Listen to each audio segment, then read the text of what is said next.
what are still some of the top misconceptions that you see floating around, especially in this day and age of social media, around the subject of protein? With the scenario of a narrative that we need a more plant-based diet, I think the issue of protein quality is becoming more and more important. If everybody eats, over 100 grams of protein per day, it's not that important. And most diets are a combination of animal and plant proteins. But as it becomes more and more a narrative, we need a more plant-based diet. The literature, the science tells us that most people will decrease their protein intake, their quantity, down to fairly close to the minimum RDA. And when you do that, quality becomes more and more important. So I think that issue, we've got some papers out right at the moment being reviewed, and we're arguing that it's time to stop talking about protein as a requirement, actually, and start talking about essential amino acid requirements. But we actually don't need protein in the diet. We need nutrients, and the nutrients are essential amino acids. So every nutritionist would agree that Americans in particular don't eat very healthy plants. The number one plant in the US diet is French fries, and the number two is tomato sauce on pizza, and the number three is lettuce. So, I think every nutritionist would say, broccoli and avocados and green beans would be healthier. So in that sense, we need a better plant-based diet. The problem with the narrative is we need a more plant-based diet is we already have a plant-based diet. Over 70% of our calories come from plants, but of that, over 80% of it comes from added sugars, oils, hydrogenated fats, and highly refined carbs. So, again, we don't need a more plant-based diet. We need a better one. And behind all of that is really industry money. The narrative is funded by companies who make money by selling cheap grains and, oils and sugars and things like that. So right now in the United States, somewhere around 60% of our protein comes from animal sources, whether it's, and fish is in that category. So fish and eggs and milk and meats, and the meats could be cattle or pork or chicken, whatever forms, about 60%, and about 40% from plants. And that's almost exclusively grains. The 80% of the plant-based protein in the world, and also in the United States, comes from wheat.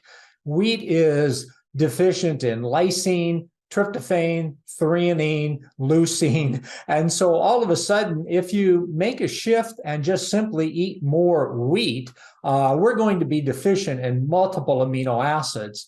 And that will relate to long-term body composition, but it also relates to everything from metabolic signaling to the way we burn fats, to the way our brain functions with tryptophan and serotonin. So it relates to all sorts of things. So if we push it down to very low protein intakes with an imbalance in essential amino acids, we're going to get into metabolic problems. And that doesn't show up too often in our 20s, but it will definitely show up in our 60s and 70s. It's important to understand right up front that the body regulates protein, how we make proteins, protein synthesis in different tissues in different ways.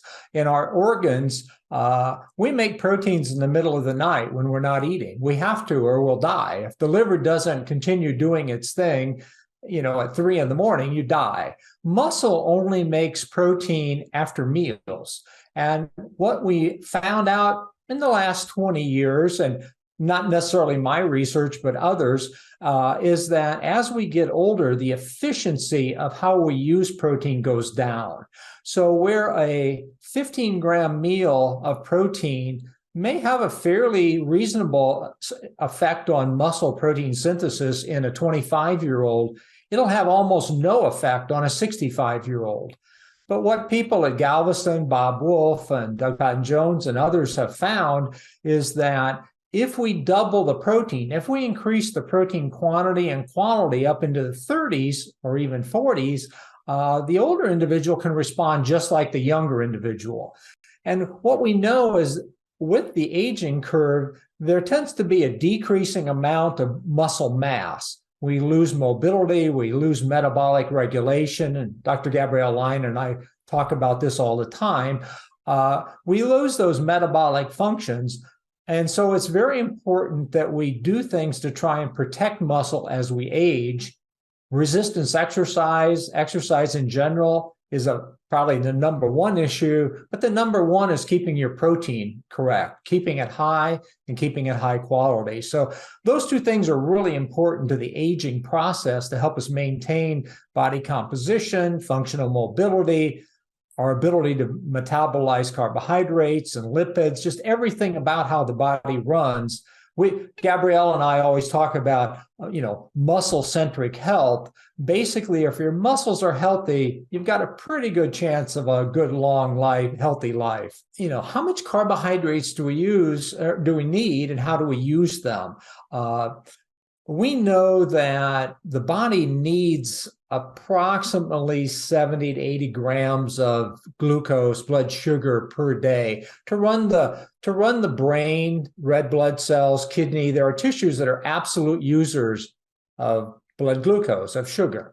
The dietary guidelines people have put a safety margin on that. So we have an RDA of 130 grams per day.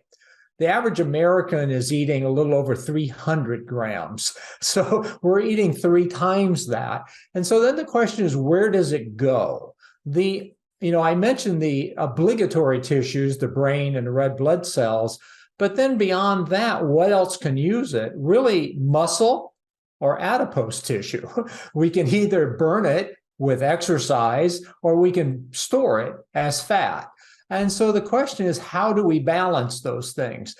We've worked a lot on thinking about that and trying to figure out the amounts, glycogen storage, gluconeogenesis, muscle use, et cetera, et cetera. We said that you can use about 35 to 40 grams of glucose at a meal before it requires really high insulin values to get it to store. And when you start doing that, you shut down muscle's ability to burn fat. That begins to disrupt your blood lipids, and it also triggers the adipose tissue and liver to start making fats out of it. So a lot of people will argue that, well, you get fat and that creates insulin resistance, that you have too many fatty acids around and that inhibits insulin and glucose use, but it's actually the other way around. Insulin actually creates insulin resistance. The higher the insulin gets after your meal, the more insensitive your body gets, because glucose is actually quite toxic. It actually has its own disease. It's called diabetes. If you have too much blood sugar and it lasts too long, you damage basically every organ in the body, diabetes. Muscle is really your only flexible user of glucose. The other things are all set, and that gives you a number of around 100 grams per day. As I said, people are eating 300.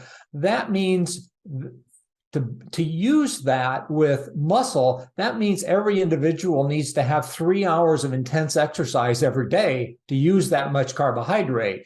If you don't have it, it has to get stored. And, where can you store it? People say, well, you store it in glycogen. But if you're already carbohydrate full, those stores are already full. The only thing left to do is make it into fat. You mentioned home country, India. India is one of the fastest populations, in terms of growing the epidemic of diabetes. And it's exactly the term you described as skinny fat. They don't look overweight as many Americans, do. And I think it's a good example that, one of the things Dr. Lyons and I like to talk about is that is obesity the cause of other things, or is it a symptom of a metabolic error? And we like to think of it as a symptom, that the insulin abnormalities, the metabolic dysregulation is occurring, and that leads to us accumulating weight. And so if we can shift around to focusing on muscle health, we can correct the problem, and that'll help us avoid the issue of obesity. And, we always talk about the issue of, people have been studying obesity since I was in grad school, so 40 years or more, and we still, in fact, it's getting worse. And Dr. Lyon and I always talk about they've got the wrong target. The target isn't adipose tissue. That's the pathology of the problem. The issue is if you want to correct it, you need to focus on muscle. And I said earlier, it's one thing to be vegetarian when you're 25 or 30, but it's quite a different thing to be vegetarian when you're 50 or 60.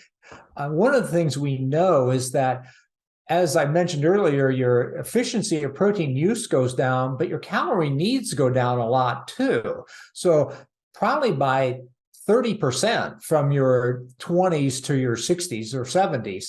And so that means you have to have a lot higher quality diet. You have to have more nutrients and fewer calories. So that's really an important issue. Early in my career, and I did some work in Northern Africa, and we were looking at malnutrition. And so getting back to your story, one of the things we discovered is that if children on very poor quality protein diets, and I won't use the word vegetarian, but low protein, poor quality diets don't develop muscle mass. And we looked at that in animals and also in children. And if they don't develop the muscle mass early, it kind of predestines them to be skinny fat, to be over fat, because it's very hard to develop the muscle later. We know that there are kind of periods of time where muscle cell development is much more rapid. And if you don't do that, the number of cells you have will tend to be lower. You can make the cells larger, hypertrophy, but the hyperplastic growth tends to be limited. So that's a real risk. And people, I worry about the movement toward plant-based diets as mothers think they're doing a good thing and they're pushing their children toward plant-based diets. If they in fact stunt their growth during those early periods, those children are going to pay for that in their 50s and 60s. And so I really worry about, we don't have the right information. Mothers aren't getting the right perspective on this. And things that they will do in their own personal diet, they probably shouldn't apply to their 1-year-old or their 2-year-old or their 5-year-old. And so I really worry about those kinds of messages right now. But one of the thoughts that I had is just from my observations, when I would see individuals who started vegan or vegetarian from a young age and then continued that all the way into, like, let's say their mid-20s and adulthood, I noticed a significant difference between those individuals versus, let's say, somebody who grew up eating meat and probably getting higher quality protein in their diet and then choosing at their mid-20s or 30s now to go vegan. It almost seemed like it was easier for them to maintain the muscle that they had already built up versus somebody who was vegetarian and vegan getting gains and looking like they were like a professional athlete. Is that something that you've seen? Absolutely. Yeah, absolutely. I mean, in life, between like 20 and 40, we sort of have this honeymoon period of life where you can kind of abuse your body in lots of different ways and you're still fairly healthy. But if you do that when you're, 1, 2, 3, 4, 5, that's a lasting impact. And the problem with that is the children can't make that choice. It's imposed upon them either because of socioeconomic, environmental issues or family concerns. Which is up with us again at the other end of life when we get into our 60s, 70s, and 80s that, it catches up. So, and a lot of people hear, some of the things I say and say, well, you can be vegetarian. You can, but it always requires more knowledge. You have to understand proteins. You have to understand how to make complementary proteins, and you have to have the resources to do that. And you're going to have more total protein and more total calories to pull it off. So, it's not that it can't be done, but the average American doesn't have the food knowledge or skills to do that. What we know from the national surveys is that women in general are fairly close to the minimum RDA. The average for the entire population in the US is around 70 grams per day, which is above the RDA. But if you start looking at subgroups of women over 60, 40% are below the minimum RDA. That's why women have a big issue with sarcopenia and muscle aging issues. Of women under 20, I think it's not quite 30, it's like 28% are below the RDA. So at the two extremes, women are eating extremely low protein diets. And quality comes into that. If you're going to be that low, all of the data, one of the things to keep in mind is all of the data for defining the RDA was done with high quality animal protein. It wasn't done with wheat. It was done with dairy or eggs. And so what we think of the RDA is based on having 100% animal protein. So again, it's a very low bar, and at the two ends of the aging extreme for women, they're eating below that bar. So they're at risk. Around 1900, even before we knew all of the amino acids, animal scientists had to figure out how to feed animals to get them to grow. And so they developed various ways of, well, if we fed this, we can measure growth, or we fed this, we can measure nitrogen accumulation. Those were techniques we had back then. And so protein has traditionally been measured by nitrogen accumulation. That works pretty well in kids or young animals because they're growing. They're actually accumulating. But if you're talking about a 45-year-old adult who's in maintenance, basically they're not accumulating any new protein. They're replacing proteins, but basically they're stable.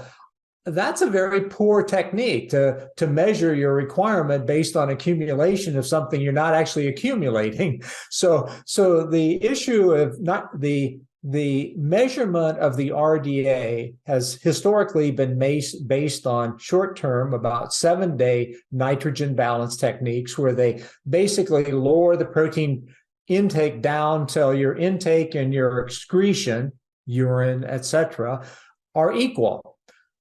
Everybody knows that grossly underestimates the actual protein requirement. Everybody does that. And the RDA is based on making that number and then putting a 2 standard deviation above it. And by definition, what that means is that 97% of the people shouldn't show any deficiency, but 3% will actually show frank deficiency at the RDA. That's the definition. Okay. That data was also all done with 20-year-old college students, 25-year-old college males. So the definition is healthy young males eating high-quality protein. That's what the definition is. So 75% of Americans are overweight, so they're not healthy. They're not physically active. 50% aren't male. I mean, you kind of go on and on. The RDA is a very low bar at the end. 2002, the National Academy of Sciences, the Institute of Medicine said, well, that's not adequate. For every nutrient, we know there's a range of intake going from the RDA, which is the bare minimum, up to some upper limit. And so people have sort of been testing that for vitamin C and vitamin D and zinc and things like that. For protein, we don't have a really clear range, but we know it's near somewhere around 3 grams per kg. Something above a gram per pound. And so we have a range from the minimum RDA of 0.36 grams per pound up to at least 1 gram per pound. Where you want to be in that can be a personal choice, but age, physical activity, type of diet all makes a difference in that choice. The worst case scenario would be a 70-year-old who chooses to be sedentary, who chooses to have a plant-based diet. And that's the worst possible set of circumstances because you have everything going against you.